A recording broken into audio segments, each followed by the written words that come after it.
बोलिए श्री कृष्णचंद्र भगवान की जय। बोलिए पुरुषोत्तम भगवान की जय। श्री कृष्ण गोविंद हरे मुरारे, हे नाथ नारायण वासुदेवो।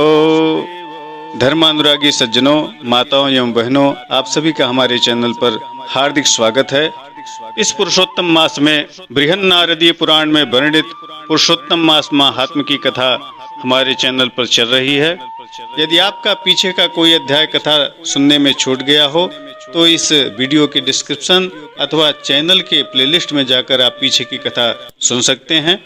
चैनल को सब्सक्राइब, लाइक, शेयर, कमेंट करना आप नहीं भूलेंगे। आइए आज द्वादश अध्याय 12वें अध्याय की कथा श्रवण करते हैं। प्रेम से बोलिए वृंदावन बिहारी लाल की जय। द्वादशोऽध्यायः। श्रुतिकंठे गते नाथो बाला किम करोच्छुचा, शुश्रूषवे विनीतायो वद तद्धर्म सिद्धये। श्रीनारायण उवाचो एवमेव पुरा पृष्टा श्रीकृष्णा पाण्डुसूनुना, यदुवाच वचो राज्ञे तन्मे निगतता शृणु। श्रीकृष्ण उवाचो एवं गते शिवे राजन् सा बाला विगत प्रभा, निःश्वास परमा प्रीता शास्त्रनेता कृशोदरी। नारद जी बोले, जब भगवान शंकर वहां से चले गए तब उस ऋषिपुत्री ने क्या किया, वह सारी कथा आप मुझे विस्तार पूर्वक कहिए। श्री नारायण बोले, जैसे आपने मुझसे यह पूछा है उसी तरह राजा युधिष्ठिर ने भगवान कृष्ण से पूछा था। जैसा भगवान कृष्ण ने युधिष्ठिर से इस कथा को कहा था उसी तरह मैं तुमसे कहता हूँ, सुनो। श्री कृष्ण बोले, हे राजन, इस प्रकार जब शिव जी चले गए तब वह बाला प्रभावित हो गई और लंबे श्वास लेते हुए बहुत डरी हुई अश्रुपात पूर्वक रोने लगी। हृदयाग्नि से उठी हुई ज्वाला से जलते हुए अंग वाली वह तपस्विनी कन्या वनाग्नि से जले हुए पत्तों वाली लता की तरह हो गई। दुख और ईर्ष्या को प्राप्त उस कन्या का बहुत समय व्यतीत हो गया। जिस प्रकार चूहे के बिल में घुसकर आक्रमण करके सर्प उसे वश में कर लेता है, उसी प्रकार उपर्युक्त शोचनीय अवस्था को प्राप्त उस तपस्विनी बाला पर उस काल ने आक्रमण करके उसे वश में कर लिया। वर्षा ऋतु में मेघ से घिरे हुए आकाश में बिजली चमक कर जैसे नष्ट हो जाती है, उसी प्रकार तपस्या से जले हुए पाप वाली वह कन्या अपने आश्रम में मर गई। उसी समय धर्मिष्ठ यज्ञसेन नामक राजा ने उत्तम यज्ञ किया। उस यज्ञ कुंड से सुवर्ण के समान कांति वाली एक लड़की उत्पन्न हुई। वह कुमारी द्रुपद राज की कन्या के नाम से संसार में विख्यात हुई। तदानीमेव धर्मिष्ठो यज्ञसेनो नराधिपः, बृहत् संभार संपन्ना मकरोद्यज्ञमुत्तमम्। तदज्ञ कुंडाद्भूता कुमारी कनक प्रभा, सेयम द्रुपद शार्दूलो तनया प्रार्थिता भुवि। पहले जो मेधावी ऋषि की कन्या थी वह सब लोकों में अपने दूसरे जन्म में द्रौपदी नाम से प्रसिद्ध हुई। उसी को स्वयंवर में मछली को बेधकर भीष्म, कर्ण आदि बहुत से राजाओं को तृण के समान क्षोभित कर राजमंडल में अर्जुन ने पांचाली को पाया था। हे मुने, वही द्रौपदी दुष्ट दुशासन द्वारा बाल पकड़कर खींची गई और उसे हृदय विदीर्ण करने वाले वचन सुनाए गए। पुरुषोत्तम की अवहेलना करने के कारण मैंने भी उसकी उपेक्षा की। जब वह मेरे से स्नेह करके मेरा नाम बराबर लेने लगी, रोने लगी, हे दामोदर, हे दया सिंधो, हे कृष्ण, हे जगतपते, हे रमानाथ, हे केशव, हे क्लेश नाशन, मेरे माता पिता, भ्रातृवर्ग, सहेलियां, बहन, भाई, बंधु, इष्ट मित्र आदि कोई भी नहीं है। हे ऋषिकेश, मेरे तो आप ही सब कुछ हैं। हे गोविंद, हे गोपिकानाथ, हे दीन बंधो दयानिधे, दुशासन से आक्रमण की गई मुझे क्या आप नहीं जानते? दामोदर दया सिंधो, कृष्ण कृष्ण जगतपते, हे नाथ, हे रमानाथ, केशव क्लेश नाशनो। न माता न तातो न च भ्रातृवर्गो, न सख्यो न जातिर्न वै भागिनेयः, न बंधुर्न चेष्टो न वै प्राणनाथो, ऋषिकेश सर्वभवानेव मेति। गोविंद गोपिकानाथो दीन बंधो दयानिधे, दुःशासन पराभूतां किं न जानसि मां प्रभो।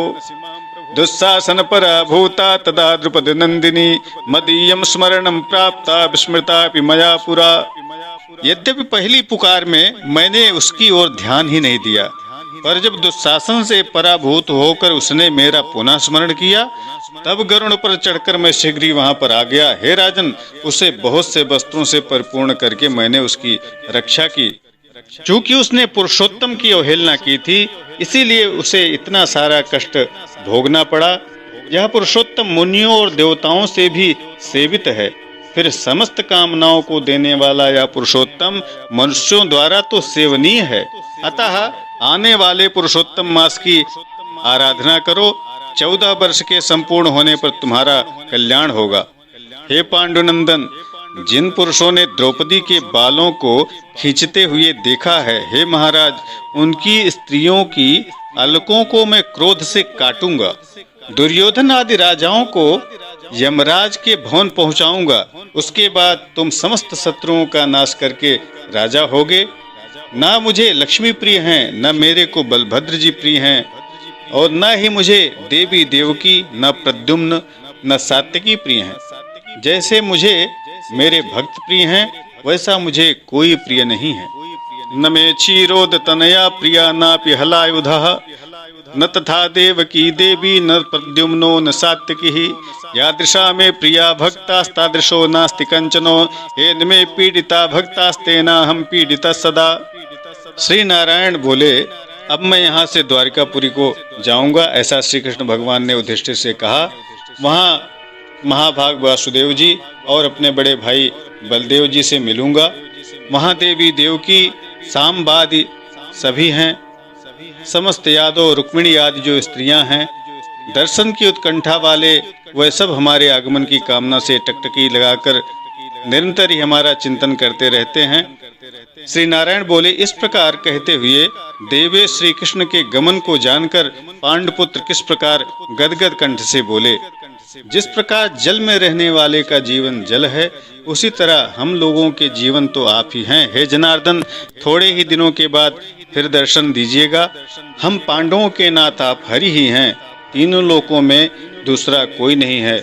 इस प्रकार हे जगदीश्वर, हम लोग आपके ही हैं, हमें भूलिएगा नहीं। हम लोगों के चित्तरूपी भ्रमर को आपका चरण कमल प्राप्त हो। आप ही हमारे आधार हैं, इसलिए बारंबार हम आपकी प्रार्थना करते हैं। पांडुपुत्रों के निरंतर इस तरह कहते रहने पर श्री कृष्ण भगवान ने प्रेमानंद में मग्न होकर धीरे धीरे रथ पर सवार होकर पीछे चल रहे पांडुपुत्रों को लौटाकर द्वारिकापुरी की तरफ चल दिए। श्री नारायण बोले, इसके बाद श्री द्वारिकानाथ श्री कृष्णचंद्र जी के द्वारकापुरी जाने पर राजा युधिष्ठिर अपने छोटे भाइयों के साथ तप करते हुए तीर्थों में भ्रमण करते रहे। हे ब्रह्मन नारद, भगवान के प्रिय पुरुषोत्तम मास में मन लगाकर और श्री कृष्णचंद्र के वचनों को स्मरण करते हुए अपने छोटे भाइयों से तथा द्रौपदी से राजा युधिष्ठिर बोले, आहा, पुरुषोत्तम मास में होने वाले अत्यंत उग्र पुरुषोत्तम का महात्म्य सुना है। पुरुषोत्तम भगवान के पूजन किए बिना सुख किस तरह से मिलेगा। इस भारतवर्ष में वह धन्य है, वह पूज्य है, वही श्रेष्ठ है जो अनेक प्रकार के नियमों से पुरुषोत्तम भगवान का पूजा अर्चन किया करता है। इस तरह समस्त तीर्थों में भ्रमण करते हुए पांडुपुत्र पुरुषोत्तम मास के आने पर विधि पूर्वक व्रत और पूजन करने लगे। हे मुने, व्रत के अंत में 14 वर्ष के पूर्ण होने पर श्री कृष्ण भगवान की कृपा से अतुल निष्कंटक राज्य को प्राप्त किए। पूर्व काल में सूर्य वंश में होने वाला दृढ़ धनवा नाम का राजा पुरुषोत्तम मास के सेवन से पुत्र पौत्र का सुख और अनेक प्रकार के भोगों को भोग कर योगियों को भी दुर्लभ जो भगवान का वैकुंठ लोक है वहां गया। हे मुनि श्रेष्ठ नारद, इस पुरुषोत्तम मास के अतुल महात्म्य को करोड़ों कल्प समय मिलने पर भी मैं कहने में समर्थ नहीं हूँ। सूत उवाचो पुरुषोत्तम मासस्य कृष्णद्वैपायनादहं माहात्म्यं श्रुतवान् विप्रा भक्तुं तदपि न प्रभु अस्य माहात्म्यमखिलं वेत्ति नारायण स्वयं अथवा भगवान साक्षात् वैकुंठ निलयो हरिः। सूत जी बोले, हे विप्रलोक, पुरुषोत्तम मास का महात्म्य कृष्ण द्वैपायन व्यास जी से मैंने सुना है, तथापि कहने को मैं समर्थ नहीं हूँ। इस पुरुषोत्तम मास के अखिल महात्म्य को स्वयं नारायण ही जानते हैं या साक्षात वैकुंठवासी हरि भगवान जानते हैं। ब्रह्मादि देवानत पाद पीठो गोलोकनाथेन स्वकीकृतस्य माहात्म्ये तत्पुरुषोत्तमस्य देवो न जानाति कुतो मनुष्यः।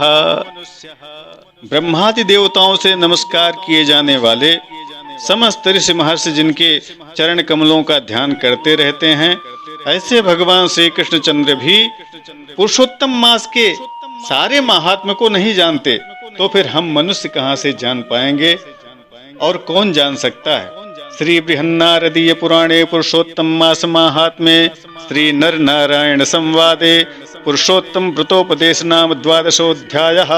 इस तरह से बृहन्नारदीय पुराण के अंतर्गत पुरुषोत्तम मास महात्म्य के नर नारायण संवाद के पुरुषोत्तम व्रत का उपदेश नाम से 12 अध्याय संपन्न हुआ। बोलिए वृंदावन बिहारी लाल की जय, पुरुषोत्तम भगवान की जय। श्री कृष्ण गोविंद हरे मुरारे, हे नाथ नारायण वासुदेवो। श्री कृष्ण गोविंद हरे मुरारे, हे नाथ नारायण वासुदेवो। मित्रों, इसके आगे की कथा अगली वीडियो में शीघ्र लेकर के आऊंगा। चैनल को सब्सक्राइब, लाइक, शेयर, कमेंट करना आप नहीं भूलेंगे। नमस्कार, जय विश्वनाथ। ओम नमो भगवते वासुदेवाय।